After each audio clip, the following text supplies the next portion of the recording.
ਚਵਰ ਛਤਰ ਤਖਤ ਦੇ ਮਾਲਕ ਆਦਿ ਸ੍ਰੀ ਗੁਰੂ ਗ੍ਰੰਥ ਸਾਹਿਬ ਮਹਾਰਾਜ ਜੀ ਦੀ ਨਿੱਘੀ ਗੋਦ ਵਿੱਚ ਜੁੜ ਬੈਠੀ ਸਾਧ ਸੰਗਤ ਜੀ, ਵਾਹਿਗੁਰੂ ਜੀ ਕਾ ਖਾਲਸਾ, ਵਾਹਿਗੁਰੂ ਜੀ ਕੀ ਫਤਿਹ। ਅੱਜ ਆਪਾਂ ਇੱਥੇ ਖਾਲਸਾ ਰਾਜ ਦੇ ਉਸਰੀਏ ਬਹੁਤ ਸਾਰੇ ਜਿਹੜੇ ਸਰਦਾਰ ਹੋਏ ਨੇ, ਸ਼ਹੀਦ ਹੋਏ ਨੇ, ਉਹਨਾਂ ਦੇ ਵਿੱਚੋਂ ਇੱਕ ਅਨਮੋਲ ਹੀਰੇ ਸਰਦਾਰ ਤਾਰਾ ਸਿੰਘ ਜੀ ਮਿਸਲ ਡੱਲੇਵਾਲੀਆ ਦੇ ਜਿਹੜੇ ਜਥੇਦਾਰ ਸਨ, ਉਹਨਾਂ ਨੂੰ ਯਾਦ ਕਰਨ ਦੇ ਲਈ ਇਕੱਤਰ ਹੋਏ। ਜਿਸ ਤਰ੍ਹਾਂ ਮੇਰੇ ਤੋਂ ਪਹਿਲਾਂ ਭਾਈ ਜੋਗਿੰਦਰ ਸਿੰਘ ਜੀ ਹੋਣਾ ਨੇ ਵੀ ਔਰ ਭਾਈ ਮਨਵੀਰ ਸਿੰਘ ਹੋਣਾ ਨੇ ਵੀ ਜਿਹੜੀਆਂ ਵਿਚਾਰਾਂ ਕੀਤੀਆਂ, ਉਹਦੇ ਵਿੱਚ ਉਹਨਾਂ ਨੇ ਦੱਸਿਆ ਕਿ ਜਿਹੜਾ ਇਤਿਹਾਸ ਹੈ ਉਹ ਮੀਲ ਪੱਥਰ ਦੀ ਨਿਆਈ ਹੁੰਦਾ। ਉਸ ਤੋਂ ਇਹ ਅੰਦਾਜ਼ਾ ਲੱਗਦਾ ਕਿ ਕਿੰਨਾ ਕੁ ਸਫ਼ਰ ਹੋ ਗਿਆ ਅਤੇ ਕਿੰਨਾ ਕੁ ਰਹਿੰਦਾ। ਜੇ ਇਤਿਹਾਸ ਜਾਂ ਕੋਈ ਵੀ ਗੁਰਮਤਿ ਸਮਾਗਮ ਦੇ ਵਿੱਚ ਆਇਆ ਸਾਨੂੰ ਕੋਈ ਵਰਤਮਾਨ ਜਾਂ ਭਵਿੱਖ ਦੀ ਦਿਸ਼ਾ ਨਾ ਮਿਲੇ ਤਾਂ ਉਹ ਕੰਨ-ਰਸ ਹੀ ਹੁੰਦੀ, ਉਹ ਮਨੋਰੰਜਨ ਨਹੀਂ ਹੁੰਦਾ। ਅਤੇ ਹੁਣ ਜਿਸ ਤਰ੍ਹਾਂ ਦਾ ਹੋ ਰਿਹਾ ਬਹੁਤਾ ਸੋ ਇਤਿਹਾਸ ਅਸੀਂ ਇਸ ਕਰਕੇ ਹੀ ਯਾਦ ਕਰਦੇ ਹਾਂ ਕਿ ਸਾਡੇ ਪੁਰਖਿਆਂ ਨੇ ਉਹ ਬਿਖਮ ਕਾਰਜ ਕਿਸ ਤਰ੍ਹਾਂ ਸਰ ਕੀਤੇ, ਤਾਂ ਕਿ ਉਹਨਾਂ ਤੋਂ ਪ੍ਰੇਰਣਾ ਲੈ ਕੇ ਅਸੀਂ ਆਪਣਾ ਭਵਿੱਖ ਅਤੇ ਵਰਤਮਾਨ ਸਵਾਰ ਸਕੀਏ। ਸੋ ਉਹਦੇ ਪ੍ਰਥਾਏ ਮੈਂ ਜਿਹੜਾ ਇਤਿਹਾਸ ਹੈ 18ਵੀਂ ਸਦੀ ਦਾ, ਉਹਦੇ ਸੰਬੰਧੀ 4 ਨੁਕਤੇ ਆਪ ਜੀ ਦੇ ਨਾਲ ਸਾਂਝੇ ਕਰਨੇ। ਪਹਿਲਾ ਇਹ ਕਿ 18ਵੀਂ ਸਦੀ ਦੇ ਵਿੱਚ ਕਦੋਂ ਕਿਸ ਕੁ ਸਮੇਂ ਜਿਹੜਾ ਰਾਜ ਖਾਲਸੇ ਦਾ ਰਾਜ ਜਿਹੜਾ ਇੱਥੇ ਸਥਾਪਿਤ ਹੋਇਆ। ਦੂਸਰਾ, ਇਹ ਰਾਜ ਕਿੱਡਾ ਕੁ ਵਿਸ਼ਾਲ ਹੈ ਸੀਗਾ। ਤੀਸਰਾ ਕਿ ਇਹ ਭਾਈ ਤਾਰਾ ਸਿੰਘ ਹੋਣਾ ਦੀ ਸ਼ਖਸੀਅਤ 'ਚ ਕਿਸ ਤਰ੍ਹਾਂ ਦੇ ਗੁਣ ਸੀਗੇ। ਅਤੇ ਚੌਥਾ, ਰਾਜ ਮਿਲਦਾ ਕਿਵੇਂ, ਉਹਨਾਂ ਨੇ ਕਿਵੇਂ ਲਿਆ। ਸੋ ਜਿੱਥੇ ਤੱਕ ਪਹਿਲੇ ਨੁਕਤੇ ਦਾ ਸਵਾਲ ਹੈ ਕਿ ਇਸ ਧਰਤੀ ਦੇ ਉੱਤੇ ਸਭ ਤੋਂ ਪਹਿਲਾਂ ਜਿਹੜਾ ਵਿਦੇਸ਼ੀ ਰਾਜ ਹੈ ਉਹ ਬਾਬਾ ਬੰਦਾ ਸਿੰਘ ਬਹਾਦਰ ਹੋਣਾ ਦੀ ਅਗਵਾਈ ਦੇ ਵਿੱਚ ਗੁਰੂ ਖਾਲਸਾ ਪੰਥ ਨੇ ਸਥਾਪਿਤ ਕੀਤਾ 1710 'ਚ। ਸਰਹੰਦ ਜਿੱਤਣ ਤੋਂ ਬਾਅਦ ਬਾਬਾ ਬੰਦਾ ਸਿੰਘ ਬਹਾਦਰ ਉਦੋਂ ਸ਼ਹਿਰਾਂ ਦੇ ਨਾਂ ਦੇ ਉੱਤੇ ਹੀ ਸੂਬਿਆਂ ਦੇ ਨਾਂ ਹੁੰਦੇ ਸੀਗੇ। ਜਿਸ ਤਰ੍ਹਾਂ ਇਹ ਇੱਕ ਸੂਬਾ ਸਰਹੰਦ ਸੀਗਾ ਜਿਹੜਾ ਸਤਲੁਜ ਤੋਂ ਪਾਰ ਜਿੰਨਾ ਵੀ ਅੱਜ ਆਪਾਂ ਇਲਾਕਾ ਦੇਖਦੇ ਹਾਂ, ਕਰਨਾਲ ਤੋਂ ਲੈ ਕੇ ਜਮਨਾ ਤੋਂ ਲੈ ਕੇ ਬਹਾਵਲਪੁਰ ਤੱਕ, ਇਹ ਸਭ ਸੂਬਾ ਸਰਹੰਦ ਦੇ ਅੰਦਰ ਹੀ ਆਉਂਦਾ ਸੀਗਾ। ਅਤੇ ਜਮਨਾ ਟੱਪ ਕੇ ਦਰਿਆਈ ਹੱਦਾਂ ਹੁੰਦੇ ਸੀਗੇ, ਕਿਉਂਕਿ ਦਰਿਆ ਟੱਪਣੇ ਉਦੋਂ ਬਹੁਤ ਔਖਾ ਮਸਲਾ ਸੀਗਾ। ਜਿੰਨਾ ਵੀ ਹੁਣ ਰੁਹੇਲਖੰਡ ਹੈ ਜਾਂ ਵੈਸਟਰਨ ਯੂਪੀ ਆ, ਜੋ ਆਪਾਂ ਜਮਨਾ ਟੱਪ ਜਾਈਏ ਅਤੇ ਗੰਗਾ ਔਰ ਜਮਨਾ ਦੇ ਵਿਚਾਲੇ ਜਿੰਨੇ ਇਹ ਸ਼ਹਿਰ ਸਹਾਰਨਪੁਰ, ਮੇਰਠ, ਮੁਰਾਦਾਬਾਦ, ਮੁਜ਼ੱਫਰਨਗਰ, ਇਹ ਸਾਰੇ ਦਿੱਲੀ ਤੱਕ, ਭਾਗਪਤ, ਇਹ ਸਭ ਅਲੀਗੜ੍ਹ ਤੱਕ, ਇਹ ਸਾਰਾ ਇੱਕ ਸੂਬਾ ਹੁੰਦਾ ਸੀਗਾ। ਤਾਂ ਸਿੱਖਾਂ ਨੇ ਸਰਹੰਦ ਤੋਂ ਬਾਅਦ ਦੂਜਾ ਉਹ ਸਹਾਰਨਪੁਰ ਜਿੱਤਿਆ ਸੂਬਾ। ਪਰ ਇੱਥੋਂ ਦੇ ਜਿਹੜੇ ਲੋਕ ਸੀਗੇ, ਦੁਆਬੇ ਦੇ ਜਿਹੜੇ ਸਿੱਖ ਸੀਗੇ, ਉਹਨਾਂ ਨੇ ਆਪਣੇ ਹੀ ਜ਼ੋਰ ਦੇ ਨਾਲ ਕੁਛ 6,000 ਸਿੰਘਾਂ ਦੇ ਗਿਣਤੀ 'ਚ ਜਿਨ੍ਹਾਂ ਨੇ ਇਹ ਸੂਬਾ ਜਿਹੜਾ ਦੁਆਬਾ, ਜਿਹਨੂੰ ਬਿਸਤ ਦੁਆਬ ਕਹਿੰਦੇ, ਉਹ ਆਪਣੇ ਜ਼ੋਰ ਦੇ ਨਾਲ ਜਿੱਤਿਆ। ਅਤੇ ਫਿਰ ਕੁਛ ਮਦਦ ਜਦੋਂ ਬਾਅਦ 'ਚ ਮੋਰਚਾ ਅੜ ਗਿਆ, ਬਾਬਾ ਬਾਜ ਸਿੰਘ ਵੀ ਕਹਿੰਦੇ ਆਏ, ਪਰ ਮੁੱਖ ਰੂਪ 'ਚ ਉਹਨਾਂ ਨੇ ਆਪ ਹੀ ਜਿੱਤਿਆ। ਔਰ ਜਦੋਂ ਬਾਬਾ ਬੰਦਾ ਸਿੰਘ ਬਹਾਦਰ ਹੋਣਾ ਦਾ ਜਿਹੜਾ ਰਾਜ ਹੈ ਉਹਦਾ ਸੂਰਜ ਢਲਣ ਲੱਗਾ ਕੁਛ ਸਾਲਾਂ ਬਾਅਦ ਹੀ, ਤਾਂ ਰਾਹੋਂ ਹੀ ਆਖਰੀ ਸ਼ਹਿਰ ਸੀਗਾ ਜਿਹੜਾ ਸਿੱਖਾਂ ਨੇ ਅਖੀਰ ਤੱਕ ਹੋਲਡ ਕਰਕੇ ਰੱਖਿਆ ਉਸ ਵਕਤ। ਤਾਂ ਉਸ ਤੋਂ ਬਾਅਦ 1716 ਦੇ ਵਿੱਚ ਗੁਰਦਾਸ ਨੰਗਲ ਦੀ ਜਿਹੜੀ ਗੜੀ ਦੇ ਵਿੱਚੋਂ ਸਿੰਘ ਫੜੇ ਗਏ, ਸ਼ਹਾਦਤਾਂ ਹੋਈਆਂ। ਫਿਰ 10 ਸਾਲ ਇੱਥੇ 1716 ਤੋਂ ਲੈ ਕੇ 1726 ਤੱਕ ਕੋਈ ਬਹੁਤੀ ਰਾਜਸੀ ਸਰਗਰਮੀ ਨਹੀਂ ਹੋਈ। 1726 ਦੇ ਵਿੱਚ ਭਾਈ ਤਾਰਾ ਸਿੰਘ ਵਾਂ ਹੋਣਾ ਦੀ ਸ਼ਹਾਦਤ ਹੋਈ। ਉਸ ਤੋਂ ਬਾਅਦ ਦੁਬਾਰਾ ਸਰਗਰਮੀ ਸ਼ੁਰੂ ਹੋਈ ਔਰ ਉਦੋਂ ਹੀ ਉਸ ਸਮੇਂ ਹੀ ਭਾਈ ਮਨੀ ਸਿੰਘ ਜੀ ਨੂੰ ਮਾਤਾ ਜੀ ਹੋਣਾ ਨੇ, ਮਾਤਾ ਸੁੰਦਰੀ ਹੋਣਾ ਨੇ ਦਿੱਲੀ ਤੋਂ ਇੱਥੇ ਭੇਜਿਆ। ਉਹਨਾਂ ਦੇ ਅਕਾਲ ਤਖਤ ਸਾਹਿਬ ਦਰਬਾਰ ਸਾਹਿਬ ਆਉਣ ਦੇ ਨਾਲ ਅਤੇ ਜਿਹੜੀ ਤਾਰਾ ਸਿੰਘ ਵਾਂ ਹੋਣਾ ਦੀ ਸ਼ਹਾਦਤ ਸੀਗੀ, ਉਹਨੇ ਪੰਥਕ ਜਜ਼ਬਾ ਦੁਬਾਰਾ ਪ੍ਰਗਟ ਕੀਤਾ। तो दोबारा छोटे छोटे जथे बना के सिंह राजसी लड़ाई शुरू हुई। ਹੌਲੀ ਹੌਲੀ ਇਹ ਲੜਾਈ ਚੱਲਦੀ ਚੱਲਦੀ ਸਿੰਘ ਤਾਕਤਵਰ ਹੁੰਦੇ ਗਏ, ਪਰਖਾਂ ਵੀ ਬੜੀਆਂ ਹੋਈਆਂ। ਪਹਿਲਾ ਘੱਲੂਘਾਰਾ ਹੋਇਆ 1746 ਦੇ ਵਿੱਚ। ਉਸ ਤੋਂ ਬਾਅਦ 5 ਸਾਲ ਮੀਰ ਮੰਨੂ ਦਾ ਰਾਜ ਰਿਹਾ 1748 ਤੋਂ ਲੈ ਕੇ 53 ਤੱਕ। ਅਤੇ ਨਾਲ ਹੀ ਨਾਲ ਸਿੱਖ ਤਾਕਤਵਰ ਅਤੇ ਜਥੇਬੰਦ ਵੀ ਹੁੰਦੇ ਗਏ। 1748 ਸਿੱਖਾਂ ਨੇ 11 ਮਿਸਲਾਂ ਬਣਾਈਆਂ ਸੀਗੀਆਂ, ਜਿਨ੍ਹਾਂ ਦਾ ਜ਼ਿਕਰ ਕੀਤਾ। 11 ਮਿਸਲਾਂ ਤੋਂ ਪਹਿਲਾਂ ਸਿੱਖਾਂ ਦੇ 65 ਜਥੇ ਸੀਗੇ, ਜਿਹੜੇ 65 ਜਥੇ ਤੋੜ ਕੇ 11 ਮਿਸਲਾਂ ਬਣੀਆਂ ਸੀਗੀਆਂ। ਅਤੇ ਉਹਨਾਂ 65 ਮਿਸਲਾਂ ਦੇ ਵਿੱਚ ਗੁਲਾਬ ਸਿੰਘ ਹੁਣਾਂ ਦਾ, ਗੁਰਦਿਆਲ ਸਿੰਘ ਹੁਣਾਂ ਦਾ ਅਤੇ ਤਾਰਾ ਸਿੰਘ ਹੁਣਾਂ ਦਾ ਆਪੋ ਆਪਣਾ ਜਥਾ ਸੀਗਾ ਵੱਖਰਾ ਵੱਖਰਾ। ਅੱਜ ਇਹ ਗੱਲ ਬਹੁਤ ਔਖੀ ਆ, ਜਿਹਨੇ ਬਿਲਕੁਲ ਛੋਟੀ ਤੋਂ ਛੋਟੀ ਜਥੇਬੰਦੀ ਵੀ ਬਣਾ ਲਈ ਹੋਵੇ, 4 ਬੰਦੇ ਹੀ ਹੋਣ, ਉਹ ਵੀ ਆਪਣੀ ਜਥੇਬੰਦੀ ਨੂੰ ਭੰਗ ਕਰਨ ਨੂੰ ਰਾਜੀ ਨਹੀਂ ਹੈ। ਇਹ ਉਹ ਸਰਦਾਰ ਸੀਗੇ ਜਿਨ੍ਹਾਂ ਦੀਆਂ ਬਹੁਤ ਤਾਕਤਵਰ ਜਥੇ ਸੀਗੇ। ਅਤੇ ਜਦੋਂ ਉਹਨਾਂ ਨੇ ਕਿਹਾ ਕਿ 65 ਜਿਹੜੇ ਜਥੇ ਆ ਉਹ ਸੂਤਰ ਧਾਰ ਕਰਨੇ ਬੜੇ ਔਖੇ ਆ ਅਤੇ ਆਪਾਂ ਇਹ 11 ਬਣਾਉਣੇ ਆ, ਅਤੇ ਸਰਦਾਰ ਮੰਨ ਗਏ ਸਾਰੇ। ਤਾਰਾ ਸਿੰਘ ਹੁਣਾਂ ਨੇ ਆਪਣਾ ਜਥਾ ਭੰਗ ਕਰਕੇ ਅਤੇ ਗੁਲਾਬ ਸਿੰਘ ਹੁਣਾਂ ਦੀ ਜਿਹੜੀ ਡੱਲੇ ਵਾਲੀ ਮਿਸਲ ਸੀਗੀ ਉਹਦੇ ਵਿੱਚ ਆਪਦੀ ਸੇਵਾ ਦਿੱਤੀ। ਅਤੇ 48 ਦੇ ਵਿੱਚ ਹੀ, ਮਾਰਚ 48 ਦੇ ਵਿੱਚ ਸਿੰਘਾਂ ਨੇ ਦਲ ਖਾਲਸਾ ਦੇ ਰੂਪ 'ਚ 11 ਮਿਸਲਾਂ ਬਣਾਈਆਂ। ਅਤੇ ਉਦੋਂ ਮਹੀਨੇ ਬਾਅਦ ਹੀ ਮੀਰ ਮੰਨੂ ਇੱਥੋਂ ਦਾ ਗਵਰਨਰ ਬਣ ਗਿਆ ਪੰਜਾਬ ਦਾ। ਅਤੇ ਉਹ ਸਭ ਤੋਂ ਔਖੇ 5 ਸਾਲ ਸਿੱਖਾਂ ਨੇ ਕੱਟੇ। ਅਤੇ ਜਦੋਂ ਮੀਰ ਮੰਨੂ ਮਰਿਆ, ਉਸ ਤੋਂ ਅਗਲੇ 4 ਸਾਲ 5 ਸਾਲ 1753 ਦੇ ਵਿੱਚ ਸਿੱਖਾਂ ਨੇ ਪਹਿਲੀ ਵਾਰੀ ਇੱਕ ਗੁਰਮਤਾ ਪਕਾਇਆ ਕਿ ਅਸੀਂ ਇੱਥੋਂ ਦੇ ਲੋਕਾਂ ਨੂੰ ਰਾਖੀ ਪ੍ਰਬੰਧ ਦਿਆਂਗੇ। ਕਿਉਂਕਿ ਉਸ ਵਕਤ ਤੱਕ 1748 'ਚ ਅਬਦਾਲੀ ਆਇਆ ਸੀਗਾ। ਅਬਦਾਲੀ ਦੇ ਆਉਣ ਦੇ ਨਾਲ ਇੱਥੇ ਇੱਕ ਜੰਗ ਸ਼ੁਰੂ ਹੋ ਗਿਆ ਕਿ ਪੰਜਾਬ ਅਫਗਾਨਿਸਤਾਨ ਦਾ ਹਿੱਸਾ ਬਣਨਾ ਜਾਂ ਪੰਜਾਬ ਦਿੱਲੀ ਦਾ ਹਿੱਸਾ ਰਹਿਣਾ। ਉਤੋਂ ਮਰਾਠੇ ਵੀ ਇੱਧਰ ਨੂੰ ਆਉਣ ਲੱਗ ਗਏ ਸੀਗੇ। ਤੋ ਇਹ 3 ਤਾਕਤਾਂ ਦੇ ਰੌਲੇ ਕਰਕੇ ਇੱਥੇ ਬਿਲਕੁਲ ਹੀ ਰਾਮ ਰੌਲਾ ਹੋ ਗਿਆ। ਜਿਹੜਾ ਵੀ ਕੋਈ ਤਕੜਾ ਸੀਗਾ ਉਹ ਮਾੜੇ ਨੂੰ ਲੁੱਟਣ ਲੱਗ ਗਿਆ। ਅਹਿਲਕਾਰ ਤਾਂ ਪਹਿਲਾਂ ਹੀ ਲੁੱਟਦੇ ਸੀਗੇ, ਹਰੇਕ ਕੋਈ ਤਕੜਾ ਹੋ ਕੇ ਲੁੱਟਣ ਲੱਗ ਗਿਆ। ਜਿਹੜਾ ਕੋਈ ਬਾਹਰੀ ਹਮਲਾਵਰ ਆ ਗਿਆ ਉਹ ਵੀ ਲੋਕਾਂ ਨੂੰ ਲੁੱਟਣ ਲੱਗ ਗਿਆ। ਜਿਹੜੀ ਧੀਆਂ ਭੈਣਾਂ ਦੀ ਬੇਪਤੀ ਉਹ ਵੱਖਰੀ। ਤਾਂ ਉਸ ਵਕਤ ਸਿੱਖਾਂ ਨੇ ਗੁਰਮਤਾ ਕੀਤਾ ਕਿ ਅਸੀਂ ਰਾਖੀ ਪ੍ਰਬੰਧ ਸਥਾਪਿਤ ਕਰਾਂਗੇ ਕਿ ਜਿਹੜਾ ਪਿੰਡ ਰਲ ਕੇ ਆਪਣੀ ਉਪਜ ਦਾ 5ਵਾਂ ਹਿੱਸਾ ਸਾਨੂੰ ਦੇ, ਉਸ ਪਿੰਡ ਦੀ ਅਸੀਂ ਰਾਖੀ ਕਰਾਂਗੇ। ਜਾਂ ਜਿਹੜਾ ਕੋਈ ਵੱਡਾ ਅਮੀਰ ਹੈ ਉਹ ਆਪਣੀ ਜਿੰਨੀ ਉਹਦੀ ਇਨਕਮ ਹੈ ਉਹਦਾ ਇੱਕ ਹਿੱਸਾ ਸਾਨੂੰ ਦੇ ਅਤੇ ਅਸੀਂ ਉਹਦੀ ਰਾਖੀ ਕਰਾਂਗੇ। ਤੋ ਇਹ 4 ਸਾਲ 1753 ਤੋਂ ਲੈ ਕੇ 1757-58 ਤੱਕ ਸਿੱਖਾਂ ਨੇ ਇਸ ਇਲਾਕੇ ਖਿੱਤੇ ਦੇ ਵਿੱਚ ਇੱਕ ਬਹੁਤ ਵਧੀਆ ਕਿਸਮ ਦਾ ਇੱਕ ਰਾਖੀ ਪ੍ਰਬੰਧ ਦਿੱਤਾ ਕਿ ਜਿਹੜੇ ਪਿੰਡ ਜਾਂ ਜਿਹੜੇ ਲੋਕ ਉਹਨਾਂ ਦੀ ਰਾਖੀ ਸੀਗੇ, ਉਹਨਾਂ ਨੂੰ ਉਹ ਮੁਗਲਾਂ ਦੇ ਜ਼ਾਲਮ ਅਹਿਲਕਾਰਾਂ ਤੋਂ ਵੀ ਬਚਾਉਂਦੇ ਸੀਗੇ, ਅਬਦਾਲੀ ਦੇ ਹਮਲੇ ਤੋਂ ਵੀ ਬਚਾਉਂਦੇ ਸੀਗੇ, ਅਤੇ ਜਿਹੜਾ ਇੱਥੇ ਲੋਟੂ ਟੋਲਾ ਪੈਦਾ ਹੋ ਗਿਆ ਸੀਗਾ ਉਹਦੇ ਤੋਂ ਵੀ ਬਚਾਉਂਦੇ ਸੀਗੇ। ਤੋ ਉਸ ਤੋਂ ਬਾਅਦ 1758 ਤੱਕ ਸਿੱਖਾਂ ਨੇ ਵਧੀਆ ਰਾਖੀ ਪ੍ਰਬੰਧ ਦਿੱਤਾ।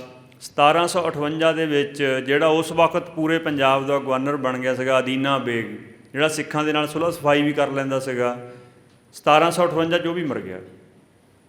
ਉਹ ਸਤੰਬਰ 1758 'ਚ ਮਰਿਆ ਸੀਗਾ। ਉਹਦੇ ਮਰਨ ਤੋਂ ਬਾਅਦ ਸਿੱਖਾਂ ਨੇ ਪਹਿਲੀ ਵਾਰੀ ਕਿਸੇ ਇੱਕ ਇਲਾਕੇ ਦੇ ਉੱਤੇ ਥੋੜ੍ਹਾ ਬਹੁਤਾ ਵੱਜਵਾਂ ਸ਼ਹਿਰਾਂ ਤੋਂ ਬਿਨਾਂ ਪੇਂਡੂ ਇਲਾਕਿਆਂ ਦੇ ਵਿੱਚ ਆਪਣਾ ਇੱਕ ਵਿਸਥਾਰਤ ਜਿਹੜਾ ਰਾਜ ਪ੍ਰਬੰਧ ਦਾ ਇੱਕ ਨਮੂਨਾ ਜਿਹਾ ਪੇਸ਼ ਕੀਤਾ। ਅਤੇ ਉਹ ਦੁਆਬੇ ਦੇ ਵਿੱਚ ਅਤੇ ਜਿਹੜਾ ਰਿਆੜਕੀ ਦਾ ਇਲਾਕਾ, ਗੁਰਦਾਸਪੁਰ ਦਾ ਉੱਪਰ ਵਾਲਾ ਇਲਾਕਾ, ਇਹ 2 ਇਲਾਕਿਆਂ ਦੇ ਵਿੱਚ ਸਿੱਖਾਂ ਨੇ 10 ਕੁ ਮਹੀਨੇ ਦੇ ਲਈ ਸ਼ਹਿਰਾਂ ਤੋਂ ਬਿਨਾਂ, ਕਿਉਂਕਿ ਸ਼ਹਿਰਾਂ ਦੇ ਵਿੱਚ ਸਟਿਲ ਹਜੇ ਉਸ ਵੇਲੇ ਮਰਾਠੇ ਵੀ ਪੰਜਾਬ ਸੀਗੇ। ਮਰਾਠਿਆਂ ਦਾ ਕਿਸੇ ਇਲਾਕੇ 'ਚ ਮਰਾਠਿਆਂ ਦਾ ਜ਼ੋਰ ਸੀਗਾ, ਕਿਤੇ ਮੁਗਲਾਂ ਦਾ ਸੀਗਾ, ਕਿਤੇ ਅਬਦਾਲੀਆਂ ਦਾ ਸੀਗਾ। ਪੇਂਡੂ ਇਲਾਕਿਆਂ ਦੇ ਵਿੱਚ ਉਹਨੇ ਵਿਆਪਕ ਰੂਪ ਦੇ ਵਿੱਚ ਪਹਿਲੀ ਵਾਰੀ ਇੱਕ ਛੋਟਾ ਜਿਹਾ ਨਮੂਨਾ ਰਾਖੀ ਪ੍ਰਬੰਧ ਤੋਂ ਵਧਾ ਕੇ ਦਿਖਾਇਆ। ਤਾਂ ਉਹ ਅਕਤੂਬਰ 58 ਤੋਂ ਅੰਦਾਜ਼ਾ ਲਾਉਂਦੇ। ਉਹ ਹੁਣ ਕੋਈ ਕਿਤਾਬਾਂ 'ਚ ਡਿਟੇਲ ਨਹੀਂ ਆਉਂਦੀ ਹੈ ਕਿ ਦੁਆਬੇ ਦੇ ਕਿਹੜੇ ਇਲਾਕਿਆਂ 'ਚ ਸੀਗਾ ਜਾਂ ਰਿਆੜਕੀ ਦੇ ਕਿਹੜੇ ਇਲਾਕਿਆਂ 'ਚ ਸੀਗਾ। ਬਟ ਸਾਲ ਕੁ ਬਾਅਦ ਦੁਬਾਰਾ ਅਬਦਾਲੀ ਆ ਗਿਆ, ਫਿਰ 1.5 ਸਾਲ ਅਬਦਾਲੀ ਇਕੱਠਾ ਇੱਥੇ ਰਿਹਾ। ਉਹਦੇ ਕਰਕੇ ਸਿੰਘ ਫੇਰ ਜੰਗਲਾਂ ਚਲੇ ਜਾਂਦੇ ਸੀਗੇ।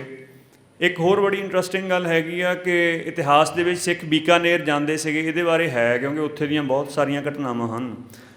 ਪਰ ਨਾਲ ਦੀ ਨਾਲ ਜਦੋਂ ਕਿਤੇ ਕਸਾਹ ਹੁੰਦਾ ਸੀਗਾ ਤਾਂ ਸਿੱਖ ਇਸ ਪਾਸੇ ਆਉਂਦੇ ਸੀਗੇ, ਦੁਆਬੇ ਦਾ ਜਿਹੜਾ ਉੱਤਰੀ ਏਰੀਆ ਕੀਰਤਪੁਰ, ਅਨੰਦਪੁਰ ਸਾਹਿਬ, ਇਸ ਸਾਰੇ ਇਲਾਕੇ ਦੇ ਵਿੱਚ ਸਿਕਿਉਰਿਟੀ ਪਰਪਜ਼ ਨਾਲ ਆਉਂਦੇ ਸੀਗੇ। ਇਸ ਕਰਕੇ ਵੀ ਦੁਆਬਾ ਉਹਨਾਂ ਲਈ ਬਹੁਤ ਜ਼ਿਆਦਾ ਇੰਪੋਰਟੈਂਟ ਸੀਗਾ। ਤਾਂ ਇੱਥੇ ਸਭ ਤੋਂ ਜਾਣੀ ਕਿ ਸਭ ਤੋਂ ਲੰਬਾ ਸਮਾਂ ਜਿਹੜਾ ਇਨਫਲੂਐਂਸ ਰਹਿੰਦਾ ਸੀਗਾ, ਜਿੱਥੇ ਸਦਾ ਹੀ ਰਹਿ ਲੈਂਦਾ ਸੀਗਾ ਸਿੱਖਾਂ ਦਾ ਇਨਫਲੂਐਂਸ, ਉਹ ਆਪਣਾ ਹੀ ਇਲਾਕਾ ਸੀਗਾ।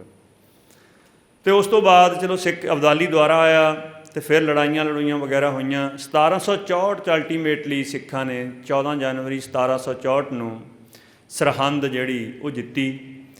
1764 ਦੇ ਵਿੱਚ ਸਰਹੰਦ ਜਿੱਤਣ ਤੋਂ ਬਾਅਦ ਫਿਰ ਲਗਭਗ ਸਿੱਖਾਂ ਦਾ ਰਾਜ ਪੱਕਾ ਹੋ ਗਿਆ। ਫਿਰ ਉਹ ਜਦੋਂ ਅੰਗਰੇਜ਼ਾਂ ਨੇ ਆ ਕੇ ਖ਼ਤਮ ਕੀਤਾ 1849 'ਚ, ਉਦੋਂ ਹੀ ਗਿਆ। 1764 ਦੇ ਵਿੱਚ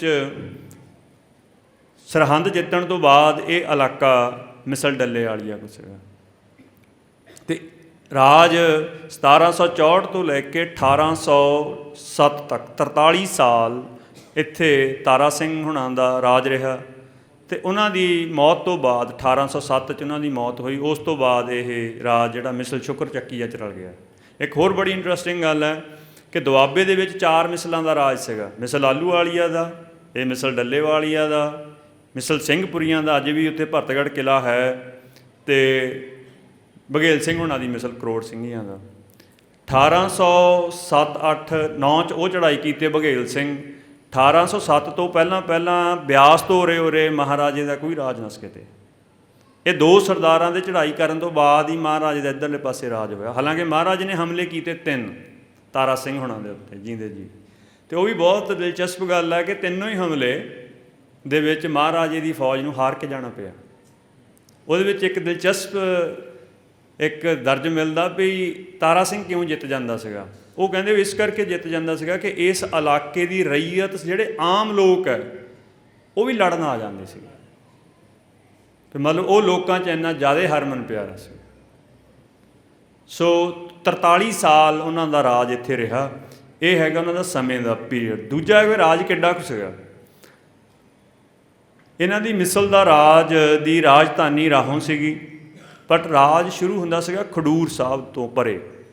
ਖਡੂਰ ਸਾਹਿਬ ਉਸ ਵਕਤ ਲਾਹੌਰ ਦੇ ਪਰਗਣਿਆਂ 'ਚ ਆਉਂਦਾ ਹੁੰਦਾ ਸੀਗਾ। 47 ਤੱਕ ਖਡੂਰ ਸਾਹਿਬ ਤਰਨਤਾਰਨ ਲਾਹੌਰ ਜ਼ਿਲ੍ਹੇ ਦਾ ਹਿੱਸਾ ਰਹੇ। ਅੰਮ੍ਰਿਤਸਰ ਤੋਂ ਬਾਅਦ 'ਚ ਆਏ। ਤਾਂ ਲਾਹੌਰ ਦੇ ਹਿੱਸਿਆਂ ਤੋਂ ਸ਼ੁਰੂ ਹੋ ਕੇ ਤਰਨਤਾਰਨ ਖਡੂਰ ਸਾਹਿਬ ਤੋਂ ਲੈ ਕੇ ਇਹਨਾਂ ਦਾ ਰਾਜ ਜਮਨਾ ਤੱਕ ਸੀਗਾ। ਜਦੋਂ ਮਹਾਰਾਜਾ ਰਣਜੀਤ ਸਿੰਘ ਨੇ ਰਾਹੋਂ ਦੇ ਉੱਤੇ ਕਬਜ਼ਾ ਕਰ ਲਿਆ ਤਾਂ ਇਹਨਾਂ ਦੇ ਪਰਿਵਾਰ ਦਾ ਇੱਕ ਹਿੱਸਾ ਜਾ ਕੇ ਰਦੌਰ ਰਹਿਣ ਲੱਗਾ ਸੀਗਾ। ਉੱਥੇ ਇਹਨਾਂ ਦੀ ਮਿਲਕ ਸੀਗੀ। ਰਦੌਰ ਲਾਡਵਾ ਤੋਂ ਜਮਨਾ ਨਗਰ ਜਾਈਏ ਉੱਥੇ ਪੈਂਦਾ। ਤੋ ਬਿਆਸ ਤੋਂ ਪਰਲੇ ਪਾਸੇ ਤੋਂ ਲੈ ਕੇ ਇੱਥੋਂ ਰਦੌਰ 200 ਕਿਲੋਮੀਟਰ ਆਲਮੋਸਟ, ਅਤੇ ਇੱਥੋਂ ਤਰਨਤਾਰਨ ਸਾਹਿਬ ਵੀ 150 ਕਿਲੋਮੀਟਰ ਹੈ ਹੋਣਾ। ਯਾਨੀ ਕਿ 350 ਕਿਲੋਮੀਟਰ ਲੰਬਾ ਰਾਜ ਸੀਗਾ। ਜਿੰਨਾ ਸਾਰਾ ਇੱਧੂ ਰਾਵੀ ਸਤਲੁਜ ਤੋਂ ਪਰਲੇ ਪਾਸੇ ਵੀ ਪਾਰ ਰਾਜ ਸੀਗਾ। ਸਤਲੁਜ ਤੋਂ ਪਰਲੇ ਪਾਸੇ ਤਰਨਤਾਰਨ ਸਾਹਿਬ ਤੋਂ ਪਰਲੇ ਸਾਹਮਣੇ ਪਾਸੇ ਜੇ ਹਰੀਕੇ ਟੱਪੀਏ ਧਰਮਕੋਟ ਆਉਂਦਾ। ਧਰਮਕੋਟ ਜਿਹੜਾ ਕਸਬਾ ਸੀਗਾ ਉਹ ਤਾਰਾ ਸਿੰਘ ਹੁਣਾਂ ਦੇ ਅੰਡਰ ਸੀਗਾ। ਧਰਮਕੋਟ ਤੋਂ ਲੈ ਕੇ ਜਿੰਨਾ ਹੋਣ ਵਾਲਾ ਲੁਧਿਆਣਾ ਜ਼ਿਲ੍ਹਾ, ਤੋਂ ਜਿੰਨਾ ਪਾਸਾ ਸਤਲੁਜ ਤੋਂ ਪਰਲੇ ਪਾਸੇ ਸੀਗਾ ਉਹਦਾ ਐਡਮਿਨਿਸਟ੍ਰੇਸ਼ਨ ਚਲਾਉਣ ਦੇ ਲਈ ਜਗਰਾਓਂ ਜਿਹੜਾ ਉਹ ਇਹਨਾਂ ਨੇ ਆਪਣਾ ਇੱਕ ਦੂਸਰਾ ਹੈੱਡਕੁਆਟਰ ਬਣਾਇਆ ਹੋਇਆ ਸੀਗਾ। ਤੋ ਸਤਲੁਜ ਦੇ ਨਾਲ ਇਹ ਜਿੰਨਾ ਵੀ ਸਾਰਾ ਅੰਬਾਲਾ ਜ਼ਿਲ੍ਹਾ ਹੋਣ ਵਾਲਾ, ਨਾਰਾਇਣਗੜ੍ਹ ਵਾਲਾ ਇਲਾਕਾ, ਜਮਨਾ ਨਗਰ ਦਾ ਇਲਾਕਾ, ਲਾਡਵਾ ਦਾ ਇਲਾਕਾ, ਕਰਨਾਲ ਤੱਕ, ਇਹ ਨਾਲ ਤੁਰ ਥੱਲੇ ਤੱਕ ਉੱਥੇ ਤੱਕ ਇਹਨਾਂ ਦਾ ਰਾਜ ਰਿਹਾ। 1807 ਤੱਕ। 1809 ਤੱਕ ਦਿੱਲੀ ਦੇ ਇੱਕ ਹਿੱਸੇ ਦਾ ਜਿਹੜਾ ਖਿਰਾਜ ਹੈ ਉਹ ਇਹਨਾਂ ਕੋਲ ਆਉਂਦਾ ਰਿਹਾ। ਸੋ ਤੀਸਰੀ ਗੱਲ ਜਿਹੜੀ ਹੈਗੀ ਰਾਜ ਦੇ ਸੰਬੰਧ 'ਚ ਇੱਕ ਇਹ ਵੀ ਮੈਂ ਦੱਸਣਾ ਚਾਹੁੰਦਾ ਕਿ ਜਦੋਂ ਸਿੱਖਾਂ ਨੇ ਦਿੱਲੀ ਜਿੱਤੀ ਤਾਂ ਉਹਦੇ ਵਿੱਚ ਮੁੱਖ ਰੂਪ ਦੇ ਵਿੱਚ 2 ਮਿਸਲਾਂ ਦੀਆਂ ਹੀ ਫੌਜਾਂ ਹੁੰਦੀਆਂ ਸੀਗੀਆਂ। ਇੱਕ ਬਘੇਲ ਸਿੰਘ ਹੋਣ ਵਾਲੀ ਮਿਸਲ ਦੀ, ਇੱਕ ਤਾਰਾ ਸਿੰਘ ਹੋਣ ਵਾਲੀ ਮਿਸਲ ਦੀ। ਇਹ 2 ਮਿਸਲਾਂ ਨੇ ਜਦੋਂ ਵੀ ਐਡਵਾਂਸ ਕੀਤਾ ਈਸਟ 'ਚ ਨੂੰ ਕੀਤਾ। ਜਿਹੜੀਆਂ ਸ਼ੁਕਰ ਚੱਕੀਆ ਮਿਸਲ ਜਾਂ ਭੰਗੀਆਂ ਦੀ ਮਿਸਲ ਸੀਗੀ ਮਹਾਰਾਜਾ ਰਣਜੀਤ ਸਿੰਘ ਹੋਣਾਂ ਦੀ, ਉਹਨਾਂ ਨੇ ਪੱਛਮ 'ਚ ਨੂੰ ਕੀਤਾ ਸਦਾ ਬਿਆਸ ਤੋਂ। ਅਤੇ ਇਹਨਾਂ ਨੇ ਦੂਰ ਤੋਂ ਦੂਰ 1785 ਦੇ ਵਿੱਚ ਜਦੋਂ ਦਿੱਲੀ ਜਿੱਤੀ 1783 'ਚ, ਉਹਦੇ ਵਿੱਚ ਵੀ ਮੁੱਖ ਰੂਪ ਭੂਮਿਕਾ ਇਹਨਾਂ ਦੀ ਸੀਗੀ। ਅਤੇ ਉਸ ਤੋਂ ਬਾਅਦ 1785 ਚੰਦੌਸੀ ਇੱਕ ਸ਼ਹਿਰ ਪੈਂਦਾ ਅਵਧ ਦੇ ਵਿੱਚ, ਲਖਨਊ ਬਰੇਲੀ ਦੇ ਕੋਲ। ਇੱਥੋਂ ਉਹ 500 ਕਿਲੋਮੀਟਰ ਚੰਦੌਸੀ ਤੱਕ। ਚੰਦੌਸੀ ਦੇ ਵਿੱਚ ਇਹਨਾਂ ਦੀ ਅੰਗਰੇਜ਼ਾਂ ਨਾਲ ਸਿੱਖਾਂ ਦੀ ਜਿਹੜੀ ਪਹਿਲੀ ਝੜਪ ਉਹ ਚੰਦੌਸੀ ਹੋਈ ਸੀਗੀ 1785 'ਚ। ਅਤੇ ਉਹ ਮੁਹਿੰਮ ਦੇ ਜਿਹੜੇ ਮੁਖੀ ਉਹ ਬਾਬਾ ਬਘੇਲ ਸਿੰਘ ਅਤੇ ਸਰਦਾਰ ਤਾਰਾ ਸਿੰਘ ਸੀਗੇ। ਐਡੀ ਦੂਰ ਤੱਕ ਇਹਨਾਂ ਦਾ ਇਨਫਲੂਐਂਸ ਰਿਹਾ ਹੈ ਸਾਡੇ ਬਜ਼ੁਰਗਾਂ ਨੂੰ।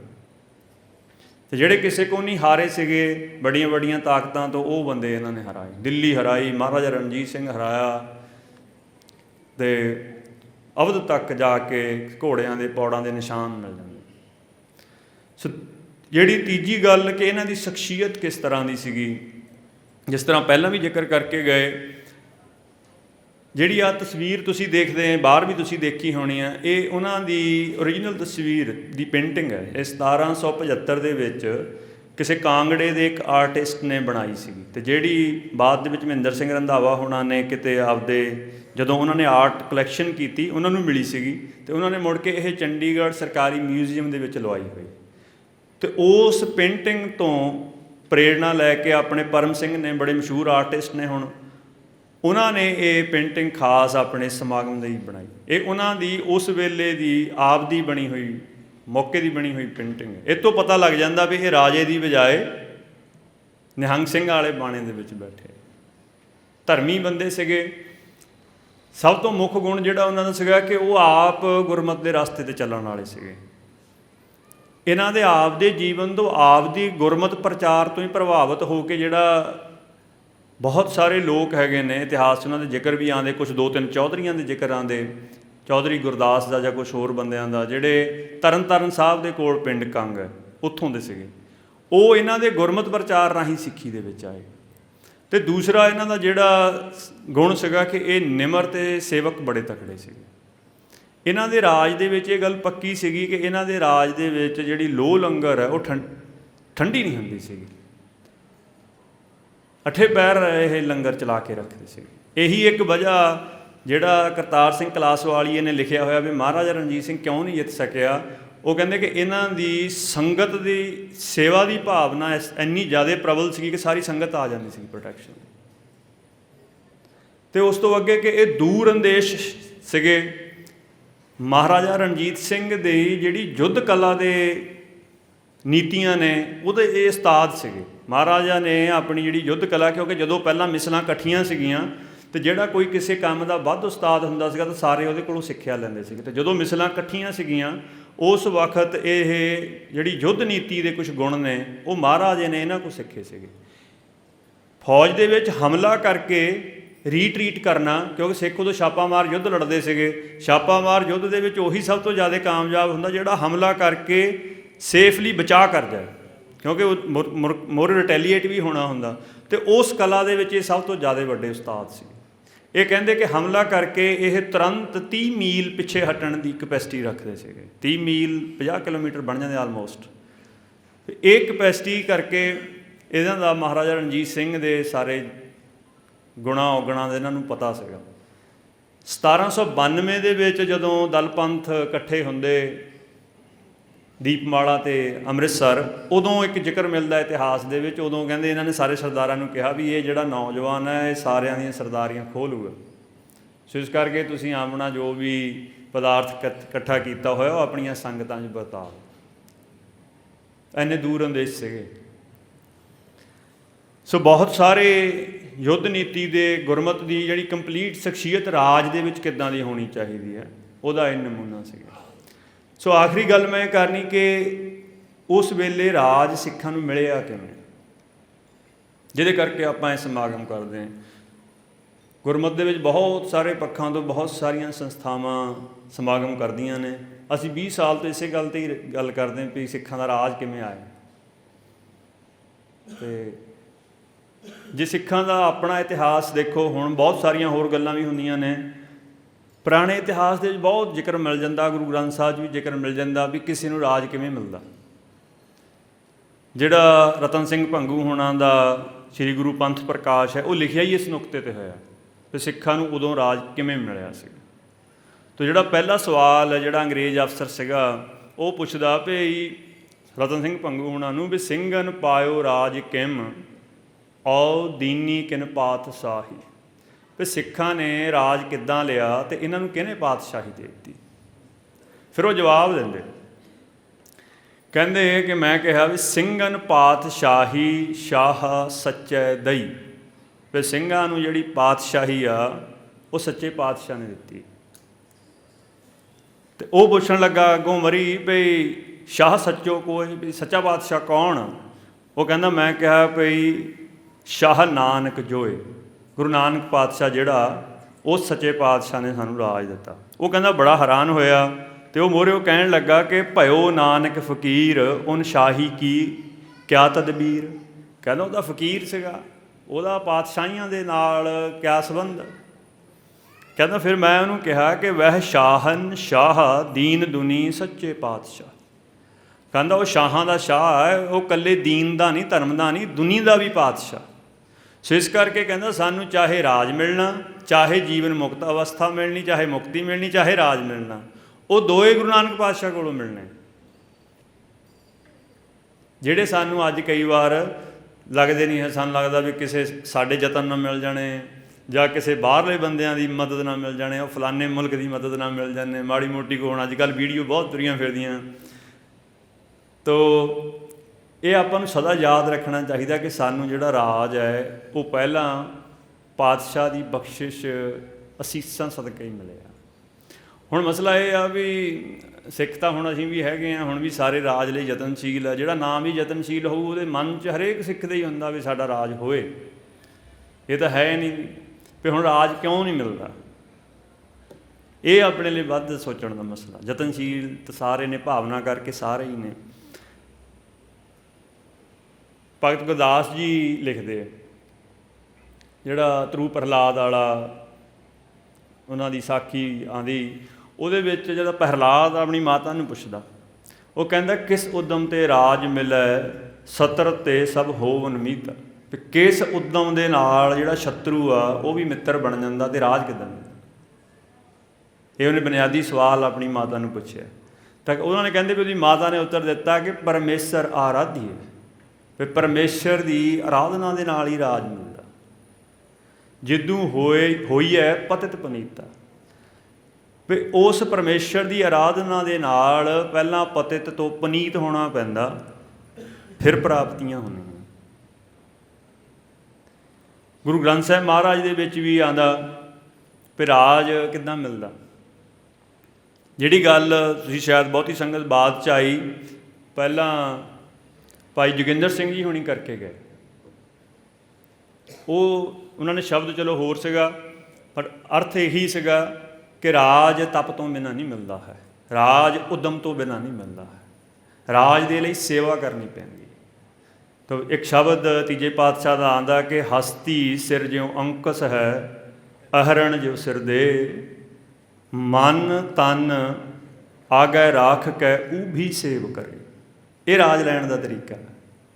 ਅਤੇ ਜੇ ਤੁਸੀਂ ਇੰਨੀ ਕਰੜੀ ਘਾਲ ਕਮਾਈ ਕਰੋਗੇ ਤਨ ਅਤੇ ਮਨ ਦੋਨਾਂ ਲਈ, ਤਨ ਕਰਕੇ ਤਾਂ ਆਪਾਂ ਹੁਣ ਬਹੁਤ ਸਾਰੇ ਉੱਦਮ ਕਰ ਲੈਂਦੇ ਹਾਂ, ਮਨ ਵਾਲਾ ਆਪਣਾ ਲਗਭਗ ਮਨਫੀ ਹੈ। ਮੈਂ ਰਾਜ ਵਾਲੀਆਂ ਧਿਰਾਂ 'ਚ ਹੀ ਰਿਹਾ, ਮੈਨੂੰ ਪਤਾ ਕਿ ਵੱਡੇ ਹਿੱਸੇ ਦਾ ਬਾਹਰੀ ਸਿੱਖਾਂ ਦਾ ਰਾਜ ਕਰਨ ਦੀ ਤਾਂ ਹੈ ਤੀਬਰ ਇੱਛਾ, ਬਟ ਆਪ ਸਿੱਖ ਬਣਨ ਦੀ ਕੋਈ ਨਹੀਂ ਹੈ। ਆਪਣੇ ਮਨ ਦੀ ਜਿਹੜੀ ਮਨ 'ਤੇ ਰਾਜ ਕਰਨ ਦੀ ਇੱਛਾ ਉਹ ਹੈ ਨਹੀਂ। ਜਦੋਂ ਮਨ 'ਤੇ ਰਾਜ ਨਹੀਂ ਹੈ ਤਾਂ ਫਿਰ ਬਾਹਰ ਵਾਲਾ ਰਾਜ ਟਿਕਾਊ ਨਹੀਂ ਹੁੰਦਾ, ਉਹ ਮਾੜੀਆਂ ਮੋਟੀਆਂ ਸਫਲਤਾਵਾਂ ਹੁੰਦੀਆਂ ਜਾਂਦੀਆਂ ਲੱਗਦੀਆਂ। ਸੋ ਉਸ ਤੋਂ ਪਾਤਸ਼ਾਹ ਅੱਗੇ ਕਹਿੰਦੇ ਕਿ ਇਉਂ ਗੁਰਮੁਖ ਆਪ ਨਿਵਾਰੀਏ, ਵੀ ਇਸ ਤਰ੍ਹਾਂ ਦੀ ਤਨ ਅਤੇ ਮਨ ਨੂੰ ਸੋਧਣ ਦੀ ਕਰੜੀ ਸੇਵਾ ਕਰੀਏ ਤਾਂ ਆਪਾ ਨਿਵਾਰਿਆ ਜਾਂਦਾ। ਜਦ ਆਪਾ ਨਿਵਾਰਿਆ ਜਾਂਦਾ ਤਦ ਰਾਜ ਆ। ਅੱਜ ਸਾਡੀ ਇਹੀ ਸਮੱਸਿਆ ਹੈ ਕਿ ਨਾ ਤਾਂ ਆਪਾਂ ਤਨ ਦੀ ਕਿਸੇ ਕਰੜੀ ਤਪੱਸਿਆ ਤਪ 'ਚ, ਨਾ ਆਪਣੇ ਆਪ ਨੂੰ ਮਨ ਦੇ ਨੂੰ ਸਾਧਣ ਦੇ ਤਪ 'ਚ। ਇਸ ਕਰਕੇ ਸਾਡਾ ਫਿਰ ਜਿਹੜਾ ਆਪਾ ਹੈ ਉਹ ਬਹੁਤ ਜ਼ਿਆਦਾ ਵੱਡਾ ਹੋਇਆ ਹੈ। ਕੋਈ ਤਿਆਗ ਆ ਜਾਏ ਕਿਸੇ ਛੋਟੇ ਮੋਟੇ ਅਹੁਦੇ ਦਾ ਹੀ, ਉਹ ਮਤਲਬ ਹੀ ਨਹੀਂ ਹੈ ਕਿ ਕੋਈ ਛੱਡ ਹੀ ਦੇਵੇ। ਮਤਲਬ ਸਟੇਜ ਦੇ ਉੱਤੇ ਬੋਲਣ ਦਾ ਹੀ ਰੌਲਾ ਪਈ ਜਾਂਦਾ, ਇਹ ਤਾਂ ਕੋਈ ਕੁਛ ਵੀ ਨਹੀਂ ਹੋਣਾ ਹੁੰਦਾ। ਉਹ ਤਦੇ ਹੀ ਹੁੰਦਾ ਵੀ ਜਦ ਆਪਾਂ ਤਿਆਗਿਆ ਹੀ ਨਹੀਂ ਹੋਇਆ ਹੈ। ਹੁਣ ਜਿਸ ਵੇਲੇ ਦੀ ਆਪਾਂ ਗੱਲ ਕਰਦੇ ਹਾਂ, ਜਿਸ ਤਰ੍ਹਾਂ ਪਹਿਲਾਂ ਢਾਡੀ ਹੁਣੀ ਵੀ ਕਹਿ ਕੇ ਗਏ ਕਿ 12 ਮਿਸਲਾਂ ਸੀਗੀਆਂ, 3 ਤਰ੍ਹਾਂ ਦੀਆਂ ਸੀਗੀਆਂ। ਇੱਕ ਮਿਸਲ ਸੀਗੀ ਜਿਹੜੇ ਮਿਲਵਰਤਣੀਆਂ ਦੀ ਮਿਸਲ ਸੀਗੀ, ਉਹ ਵਿਚਾਲੇ ਬਹੁਤਾ ਕਰੜਾ ਤਪ ਨਹੀਂ ਚੱਲ ਸਕਦੇ ਸੀਗੇ, ਉਹ ਮਿਲਵਰਤਨ ਰੱਖਦੇ ਸੀਗੇ, ਜਿਹੜਾ ਰਾਜ ਆ ਜਾਏ ਉਹਨੂੰ ਜੈ ਕਰ ਦਿੰਦੇ ਸੀਗੇ। ਅੱਛਾ, ਦੂਜੇ ਇਹ ਸੀਗੇ, ਦੂਜੀਆਂ ਜਿੰਨੀਆਂ ਮਿਸਲਾਂ ਇਹਨਾਂ ਦੇ ਵਿੱਚ ਇੱਕ ਮਿਸਲ ਸੀਗੀ ਮਿਸਲ ਸ਼ਹੀਦਾਂ, ਜਿਹੜੀ ਬਿਲਕੁਲ ਅਕਾਲੀਆਂ ਸ਼ਹੀਦਾਂ ਦੀ ਮਿਸਲ ਸੀਗੀ, ਜਿਹੜੀ ਬਿਲਕੁਲ ਨਿਸ਼ਕਾਮ ਹੋ ਕੇ ਧਰਮ ਯੁੱਧ ਕਰਦੀ ਸੀਗੀ। ਜਿਹੜੀ ਨਾਮ ਬਾਣੀ ਦਾ ਪ੍ਰਵਾਹ ਕਦੇ ਰੁਕਣ ਨਹੀਂ ਦਿੰਦੀ ਸੀਗੀ, ਅਤੇ ਉਹ ਮਿਸਲ ਰਾਜ ਕਿਸੇ ਇਲਾਕੇ 'ਤੇ ਨਸ ਕਰਦੀ। ਅਤੇ ਉਹ ਨਿਸ਼ਕਾਮ ਬੰਦਿਆਂ ਦੀ ਵੀ ਇੱਕ ਮਿਸਲ ਸੀਗੀ, ਬਾਬਾ ਦੀਪ ਸਿੰਘ ਹੋਣਾ ਵਾਲੀ। ਬਾਕੀ 10 ਮਿਸਲਾਂ ਸੀਗੀਆਂ ਜਿਹੜੀਆਂ ਗੁਰਮਤਿ ਤੋਂ ਰੌਸ਼ਨੀ ਲੈ ਕੇ ਰਾਜ ਕਰਦੀਆਂ ਸੀਗੀਆਂ, ਕਿਉਂਕਿ ਰਾਜ ਕਰਨ ਦੇ ਵਿੱਚ ਇਹ ਬਹੁਤ ਜ਼ਰੂਰੀ ਹੁੰਦਾ ਕਿ ਸੂਬੇਦਾਰੀ ਤਾਂ ਹੁਣ ਵੀ ਤੁਹਾਨੂੰ ਸਾਰੇ ਬਹੁਤ ਦਿੰਦੇ ਵੀ ਮੁੱਖ ਮੰਤਰੀ ਬਣ ਜਾਓ ਬਣ ਜਾਓ ਬਣ ਜਾਓ, ਬਟ ਰਾਜ ਦੀ ਨੀਤੀ ਕਿੱਥੋਂ ਤੈਅ ਹੋਣੀ ਹੈ? ਉਹ ਤਾਂ ਦਿੱਲੀ ਦੀ ਪਾਰਲੀਮੈਂਟ 'ਚੋਂ ਤੈਅ ਹੋਣੀ ਨਾ। ਉਹ ਨੀਤੀ ਉਹਨਾਂ ਦੀ, ਅਤੇ ਜਾਂ ਤੁਹਾਨੂੰ ਰਾਜ ਕਰਨਾ ਪੈਣਾ ਅਤੇ ਤੁਹਾਡੇ ਮੂੰਹ 'ਤੇ ਕਾਲਕ ਲੱਗਦੀ ਹੈ, ਕਿਉਂਕਿ ਨੀਤੀ ਤਾਂ ਉਹਨਾਂ ਕੋਲ ਆ ਸਾਰੀ। ਤੋ ਉਸ ਵਕਤ ਇਹ ਬਾਕੀ 10 ਮਿਸਲਾਂ ਉਹ ਸੀਗੀਆਂ ਜਿਹੜੀਆਂ ਕਹਿੰਦੀਆਂ ਸੀਗੀਆਂ ਕਿ ਅਸੀਂ ਗੁਰਮਤਿ ਦੀ ਖਾਲਸੇ ਦੀ ਨੀਤੀ ਅਨੁਸਾਰ ਰਾਜ ਕਰਨਾ, ਇਸ ਕਰਕੇ ਜਿੰਨਾ ਟਾਈਮ ਉਹ ਰਾਜ ਨਹੀਂ ਆਉਂਦਾ ਅਸੀਂ ਫਿਰ ਬਾਗੀ ਹਾਂ। ਪਰ ਇਹ ਤਿੰਨਾਂ ਹੀ ਮਿਸਲਾਂ ਦੇ ਵਿੱਚ ਆਪਸੀ ਸਹਿਚਾਰ ਸੀਗੇ। ਇਹ ਨਹੀਂ ਸੀਗਾ ਵੀ ਜਿਹੜੇ ਅਕਾਲੀ ਸੀਗੇ ਉਹ ਦੂਜਿਆਂ ਨੂੰ ਕਹਿੰਦੇ ਵੀ ਤੁਸੀਂ ਤਾਂ ਰਾਜਗੱਦੀ ਦਾ ਆਨੰਦ ਮਾਣਨ ਵਾਲਿਆਂ ਦੀ ਤਾਂ ਬੰਦੇ ਹੀ ਹੈ ਨਹੀਂ, ਜਾਂ ਜਿਹੜੇ ਇਹ ਸੀਗੇ ਕਿ ਅਸੀਂ ਬਾਗੀ ਜਾਂ ਬਾਦਸ਼ਾਹ ਉਹ ਮਿਲਵਰਤਣੀਆਂ ਨੂੰ ਕਹਿਣ ਤੁਸੀਂ ਕਿ ਗੁਰੂ ਕੇ ਸਿੱਖੇ ਹੈ ਨਹੀਂ। ਉਹ ਸਾਰੇ ਹੀ ਇੱਕ ਦੂਜੇ ਨਾਲ ਤਾਲਮੇਲ ਰੱਖਦੇ ਸੀਗੇ, ਤਾਲਮੇਲ ਦੇ ਨਾਲ ਇੱਕ ਦੂਜੇ ਦੀ ਮਦਦ ਕਰਦੇ ਸੀਗੇ, ਪੂਰਕ ਸੀਗੇ। ਅੱਜ ਕਿਉਂਕਿ ਸਾਡਾ ਆਪਾ ਨਹੀਂ ਨਿਵਾਰਿਆ ਹੋਇਆ, ਅਸੀਂ ਬਸ ਸਾਰੇ ਜਿਹੜਾ ਜੋ ਕੰਮ ਕਰ ਰਿਹਾ ਉਹਨੂੰ ਲੱਗਦਾ ਵੀ ਇਹੀ ਪੂਰਾ, ਦੂਜੇ ਸਾਰੇ ਜਾਂ ਤਾਂ ਮੇਰੇ ਮਗਰ ਲੱਗ ਜਾਣ, ਨਹੀਂ ਫਿਰ ਉਹ ਪੰਥ ਤੋਂ ਉਹ ਗਦਾਰ ਕਹਿਣ ਤੱਕ ਨਹੀਂ ਚਲੇ ਜਾਣ। ਸੋ ਮਹਾਰਾਜ ਕਿਰਪਾ ਕਰਨ ਕਿ ਜਿਸ ਤਰ੍ਹਾਂ ਸਾਡੇ ਬਜ਼ੁਰਗ ਬੜੇ ਮਾਣਯੋਗ ਹੋਏ, ਜਿਨ੍ਹਾਂ ਨੇ ਐਡੇ ਲੰਬੇ ਲੰਬੇ 500-700 ਕਿਲੋਮੀਟਰ ਲੰਬੇ ਰਾਜ ਕੀਤੇ, ਜਿੱਥੇ ਅੱਜ ਸਾਡੇ ਕੋਲ ਇੰਨੀਆਂ ਗੱਡੀਆਂ ਦੇ ਬਾਵਜੂਦ ਜਾਣਾ ਔਖਾ ਹੋਇਆ, ਉਹ ਘੋੜਿਆਂ ਦੇ ਉੱਤੇ ਐਡੀ ਦੂਰ ਤੱਕ ਜਾ ਕੇ ਰਾਜ ਕਰ ਆਏ। ਮਹਾਰਾਜ ਕਿਰਪਾ ਕਰਨ ਸਮੇਂ ਉੱਦਾਂ ਦੇ ਹੀ ਬਣੇ ਹੋਏ। ਅੱਜ ਇੰਡੀਆ ਦੇ ਵਿੱਚ ਜੋ ਵੀ ਮਨੁੱਖ ਵਿਪਰ ਦੇ ਖਿਲਾਫ ਹੈ, ਜੋ ਵੀ ਮਨੁੱਖ ਦਿੱਲੀ ਦੀ ਜਿੰਨੀ ਵੀ ਸਾਰੀ ਇਹ ਸੈਂਟਰਲਾਈਜੇਸ਼ਨ ਦੀ ਪਾਲਿਸੀ ਉਹਦੇ ਖਿਲਾਫ ਹੈ, ਜੋ ਵੀ ਵੱਡੇ ਅਮੀਰ ਧਨਾੜ ਕਾਰਪੋਰੇਟ ਦਾ ਸਤਾਇਆ ਹੋਇਆ, ਜਿਹਦੇ ਵੀ ਸੱਭਿਆਚਾਰ ਨੂੰ ਖਤਰਾ ਇੰਡੀਆ ਤੋਂ, ਉਹ ਸਾਰਿਆਂ ਨੂੰ ਪਤਾ ਵੀ ਇੰਡੀਆ ਦੇ ਵਿੱਚ ਦਿੱਲੀ ਤਖਤ ਦੇ ਖਿਲਾਫ ਜੇ ਕੋਈ ਧਿਰ ਬਣ ਕੇ ਲੜ ਸਕਦਾ ਸਾਰਿਆਂ ਦੀ ਸਾਂਝੀ ਤਾਂ ਉਹ ਸਿੱਖ ਹੈ। ਤੋ ਸਾਨੂੰ ਬਹੁਤਾ ਜ਼ੋਰ ਆਪਣੇ ਆਪ ਨੂੰ ਅਤੇ ਆਪਣੀ ਅੰਦਰੂਨੀ ਕਿਤਾਰਬੰਦੀ ਨੂੰ ਠੀਕ ਕਰਨ ਵੱਲ ਲਾਉਣਾ ਚਾਹੀਦਾ। ਤੋ ਮਹਾਰਾਜ ਕਿਰਪਾ ਕਰਨ ਕਿ ਜਿਸ ਤਰ੍ਹਾਂ ਦੇ ਮਾਣਯੋਗ ਸਾਡੇ ਬਜ਼ੁਰਗਾਂ ਦੇ ਇਤਿਹਾਸ ਹੋਏ, ਉਨਾ ਨਹੀਂ ਸਹੀ, ਉਦੋਂ ਥੋੜ੍ਹਾ ਬਹੁਤ ਹੀ ਸਹੀ, ਉਹਨਾਂ ਰਾਜ ਜਾਂ ਉਹਨਾਂ ਉਹਦੇ ਵਰਗਾ ਪਰਾਕਰਮ ਨਾ ਸਹੀ, ਘੱਟੋ ਘੱਟ ਕੇ ਉਹਨਾਂ ਦੇ ਰਾਜ ਦੇ ਛੋਟੇ ਮੋਟੇ ਨਮੂਨੇ ਦਾ ਆਪਾਂ ਆਪਣੇ ਇਲਾਕੇ, ਜਿੱਦਾਂ ਸਿੱਖਾਂ ਦਾ ਰਾਜ ਤਾਂ ਬਹੁਤ ਲੇਟ ਆਇਆ, ਰਾਖੀ ਪ੍ਰਬੰਧ ਤੋਂ ਨਹੀਂ ਪਹਿਲਾਂ ਹੀ ਲਾਗੂ ਕਰ ਲਏ ਸੀਗੇ, ਫਿਰ ਜੋ ਕੁਛ ਵੀ ਜਿਸ ਰੂਪ ਦੇ ਵਿੱਚ ਵੀ ਅਸੀਂ ਕਰ ਸਕਦੇ, ਜਾਂ ਘੱਟੋ ਘੱਟ ਜੇ ਸਾਡੇ ਕੋਲ ਰਾਖੀ ਪ੍ਰਬੰਧ ਵੀ ਨਹੀਂ ਹੁੰਦਾ ਹੈ ਤਾਂ ਸਾਡੇ ਬਜ਼ੁਰਗ ਕਿੰਨੇ ਮਾਣਯੋਗ ਸੀਗੇ, ਘੱਟੋ ਘੱਟ ਇਸ ਪੂੰਜੀ ਨੂੰ, ਇਹ ਸਾਡੀ ਪੂੰਜੀ ਆ, ਇਸ ਪੂੰਜੀ ਨੂੰ ਆਪਾਂ ਆਪਣੀ ਆਉਣ ਵਾਲੀ ਪੀੜ੍ਹੀ ਨੂੰ ਅਤੇ ਜਿੰਨੇ ਵੀ ਦੂਜੇ ਨੇ ਜੋ ਸੱਚ ਦਾ ਰਾਹ ਲੱਭਣ ਲਈ ਭਟਕ ਰਹੇ ਇੱਥੇ, ਉਹਨਾਂ ਨੂੰ ਦੱਸ ਕੇ ਆਪਣੀ ਵਿਰਾਸਤ ਤਾਂ ਸਾਂਝੀ ਕਰੀਏ। ਇਹਨੂੰ ਕੋਈ ਰੋਕ ਨਹੀਂ ਸਕਦਾ ਹੈ। ਇਸ ਗੱਲ ਨੂੰ ਸਾਨੂੰ ਆਪਣੀ ਪੂੰਜੀ ਨੂੰ ਵਿਰਾਸਤ ਬਣਾਉਣ ਦੇ ਲਈ ਸਾਨੂੰ ਕੋਈ ਨਹੀਂ ਰੋਕ ਸਕਦਾ। ਤਾਂ ਮਹਾਰਾਜ ਕਿਰਪਾ ਕਰਨ ਆਪਾਂ ਆਪਣੇ ਇਹ ਜਿੰਨੇ ਵੀ ਮਾਨਯੋਗ ਸ਼ਹੀਦ ਹੋਏ ਨੇ, ਜਿਨ੍ਹਾਂ ਦੇ ਸਦਕਾ ਅੱਜ ਸਾਡੇ ਸਿਰਾਂ 'ਤੇ ਦਸਤਾਰਾਂ ਸੋਹਣੀਆਂ, ਸਾਡੇ ਅਣਖ ਮਾਣ ਇੱਜ਼ਤ ਹਨ, ਉਹਨਾਂ ਦੀਆਂ ਕਹਾਣੀਆਂ ਸਾਡੇ ਬੱਚਿਆਂ ਨੂੰ ਸਪੁੱਤਰ ਬਣਾਉਣ, ਸਾਨੂੰ ਵੀ ਸਹੀ ਪਾਸੇ ਜਾਣ ਦਾ ਰਸਤਾ ਦੱਸਣ। ਇੰਨੀਆਂ ਕੁ ਬੇਨਤੀਆਂ ਨੇ। ਵਾਹਿਗੁਰੂ ਜੀ ਕਾ ਖਾਲਸਾ, ਵਾਹਿਗੁਰੂ ਜੀ ਕੀ ਫਤਿਹ।